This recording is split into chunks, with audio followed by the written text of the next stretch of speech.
Good afternoon friends. তো চলে এলাম একটা ছোট্ট ব্লগ নিয়ে। তো এখন তো দুপুর 12:30।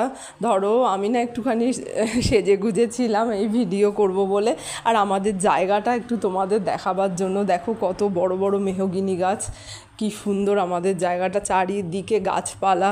ছোটোবেলা থেকে না সবসময় ভাবতাম আমি শহরে থাকবো, বুঝেছো, যেখানে প্রচুর দোকান থাকবে, মানে একদম ঝাঁ চকচকে জায়গা হবে, কিন্তু সেটা আমার সাথে হয়নি। মানুষ যা চায় তার উল্টোটাই হয়, দেখবে। তো আমি কোয়ার্টারে থাকি, টাউনশিপে, এখানে প্রচুর গাছপালা। প্রথম প্রথম এসে না খুব একাকিত্ব লাগতো, ভীষণ মন খারাপ হতো, কিন্তু সময়ের সাথে সাথে যা হয় মানুষের, দেখবে সময় সব কিছু অভ্যেস করিয়ে দেয়। তো আমারও এখন অভ্যেস হয়ে গেছে, এই এই গাছপালাকেই আপন করে নিয়েছি। হ্যাঁ, এখন যেন এর মধ্যেই থাকতে ভালো লাগে, গরমকালে না খুব একটা কষ্ট হয় না। তো আজকে রান্না বান্না করেছি ইলিশ মাছ।